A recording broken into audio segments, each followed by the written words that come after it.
Alright, Assalamualaikum everyone. Good morning, good evening, and good night. So in this video I will to explain about the ethics in public speaking. Let's go.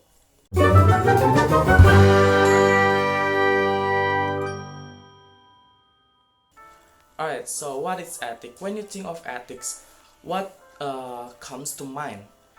Perhaps you think of words and phrases such as ethical behavior, professional ethics, ethics board, or code of ethics. Art is heart.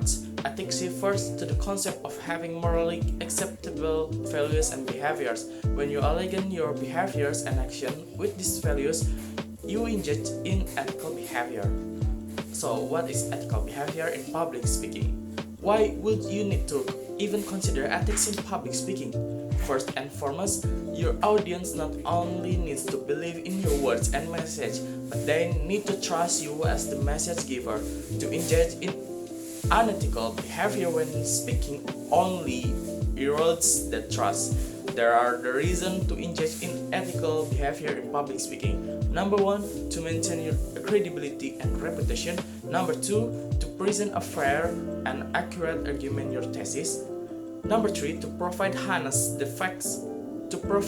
facts with integrity and without deception or distortion. Number four, to abide by shared or common moral values and beliefs. To speak ethically is to use your own original speech content. If you use substantive facts or passage of from another, you must give appropriate attribution or credit as necessary. Ethical speakers are ones who do not plagiarize their material or try to pass off words and ideas from others as their own.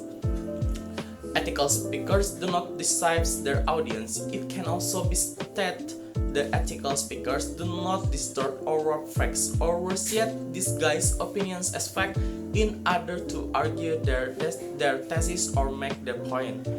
Acknowledging and responding to conflicts of interest is also regarded as ethical public speaking behavior. There may be times where you may be asked to speak on behalf of a certain topic in which you have a professional interest or may benefit from financially.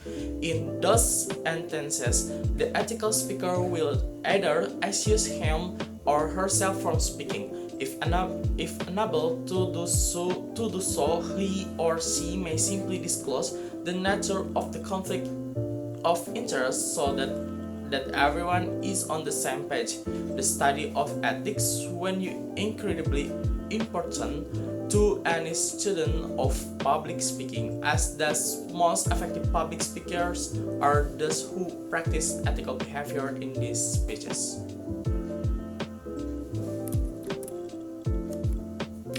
So I want to edit some statement from mystery and group WhatsApp. There is 3 statements. So for the first statement, I agree with the first statement because myself provide information according to the facts. And then number 2, then the second one is I also really agree because I also cut the speech clearly so that the audience doesn't feel confused. And I totally agree with the third statement because I always put forward thinking logically instead of having to deal with emotions. So thank you very much. I'm Muhammad Hafiz Waji. See you the next time. Assalamualaikum warahmatullahi wabarakatuh.